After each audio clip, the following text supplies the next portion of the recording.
Hello and welcome to Tea Time. I'm Dr. KC. I'm a naturopathic physician and I'm joined today by Dr. Humaira Quraishi.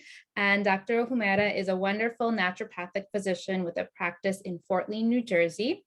She has a special expertise in nutrition and she supports individuals with a wide range of health concerns, including thyroid issues, adrenal fatigue, pain management, migraines, diabetes, thyroid issues, digestive issues, mind-body health, and more.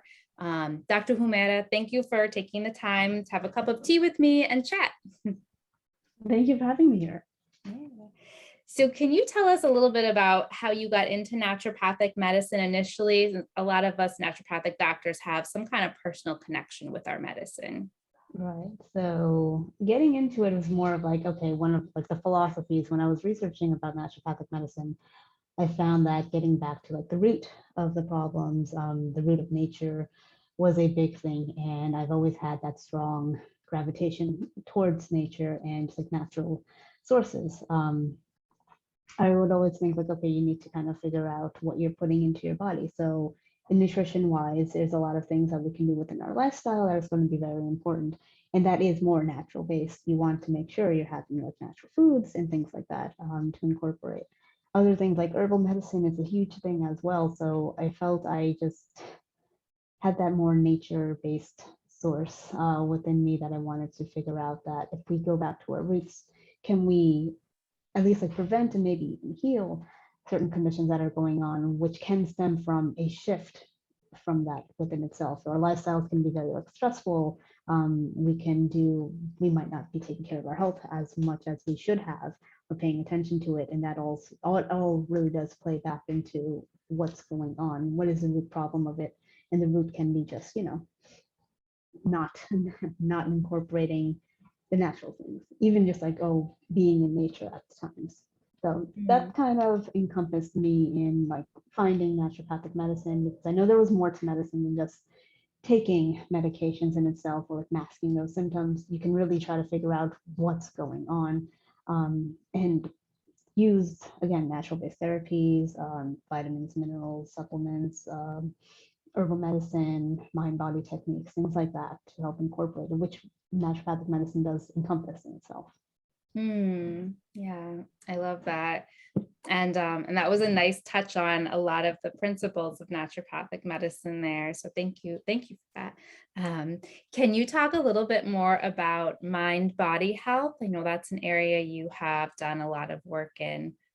Yeah, so especially since COVID, like the pandemic, everyone has been, well, the clients I have seen, a lot of them have had health anxiety in general, and anxiety itself can be it can be debilitating at times. I have seen where people can't do much about it if it's just stuck in their mind, but sometimes it can manifest into other areas. It can definitely manifest into digestive health issues going on, and there are plenty of like, books and research I know you have read as well about the mind-body connection. If the gut is not happy, the mind might not be happy, and vice versa going on in there as well. You want to make sure that, okay, you're taking care of both things at the same time. It just can't be one over the other, because the whole body is connected in a way. All the synapses, all the vessels and whatnot, they have a connection, they have a circle. Basically, they're going in a circle. And you want to make sure you are treating each part of that area in itself.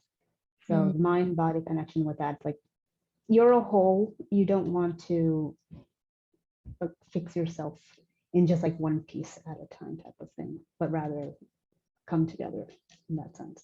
So that's very important with like mind body in itself. Just taking your time, even though you're busy in your own lifestyle, you want to make sure you set a time for yourself during the day, hopefully, if you can do that. Just to relax everything, because it can play a huge factor in your health.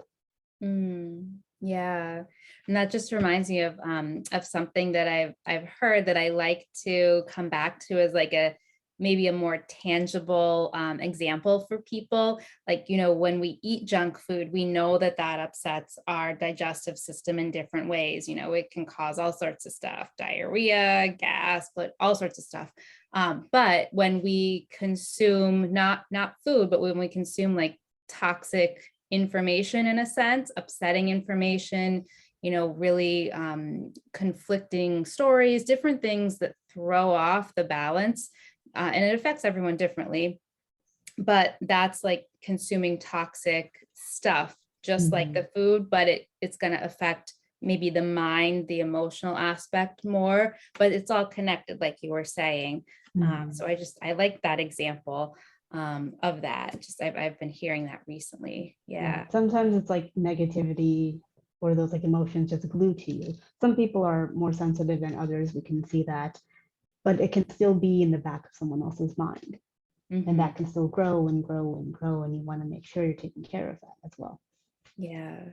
And you mentioned this, that, what happens in the mind and, other parts of the body where it's all a whole, affects the gut in different ways. And it can affect different systems, for some people that consuming negative information may not affect the gut as much. It may affect something else. But just to come back to the gut, can you talk about maybe some of the more common gut or digestive types of issues that you encounter? Most of them are pretty basic. I would say people would think, okay, bloating is a normal thing, or gas is a normal thing. Acid reflux might be a normal thing for them. Those are more of like the common ones that I do come upon, other than the IBS, IBD issues going on, SIBO and things like that. Those are generally manageable with nutrition wise, diet wise, and how the person also eats. It does also go back to one's lifestyle as well. That can cause a lot of issues with that. But generally, I have seen a lot of people come in for, okay, just gas or bloating going on. And those things can be managed more with nutrition in itself and how one eats. So yes. Yeah. Yeah. And are there maybe one or two tips that you can share? Just it can be general, specific, maybe around gut health, digestion, or even bringing like the mind aspect into it.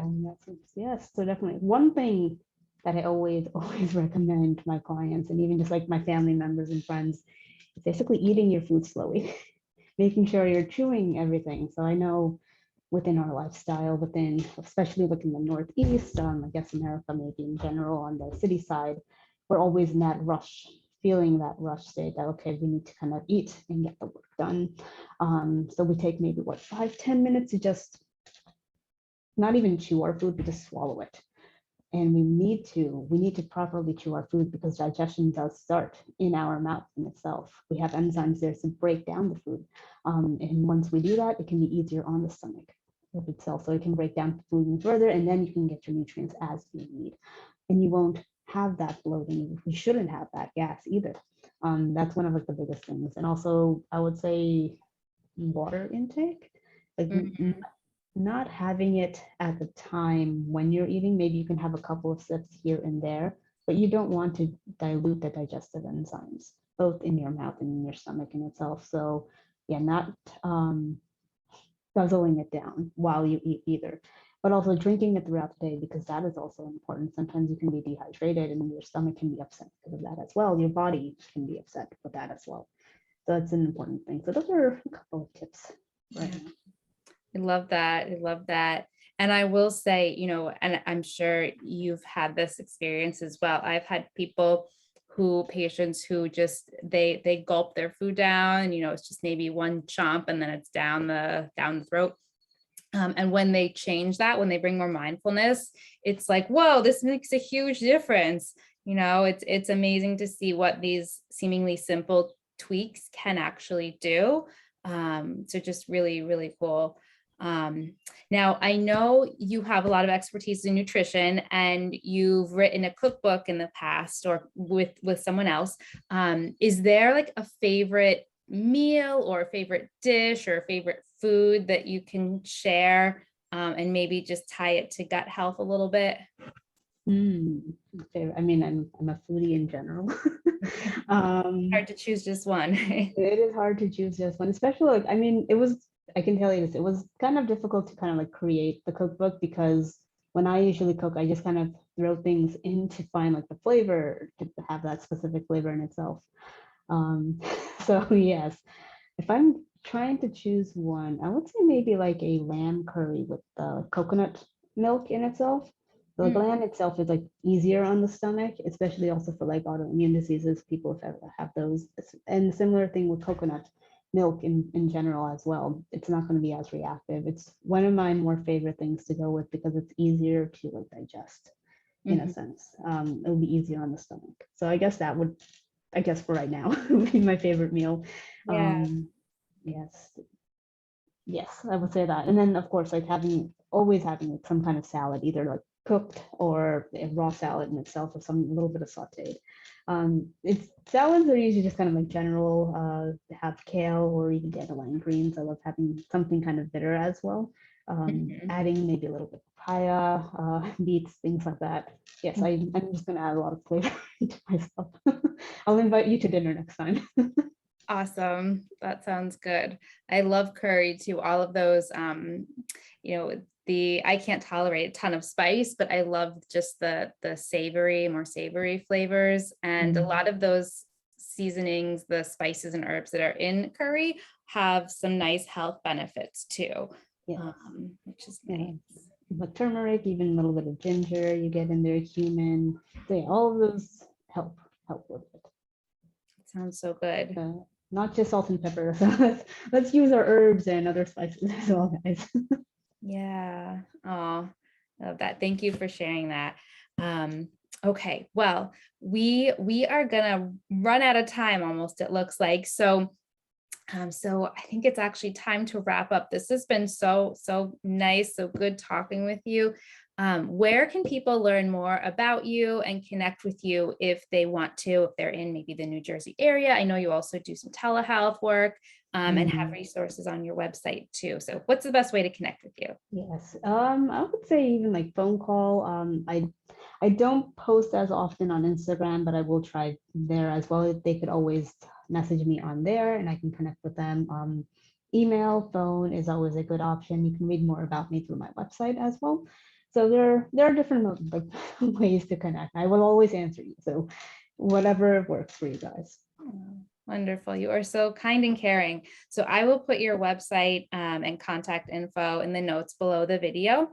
Is your email address on your website for people? Yes, yes, it is. Perfect. Awesome. Well, thank you so much. This has been wonderful. And I appreciate you. Thank you. Thank you for having me. I'm so happy to connect with you again.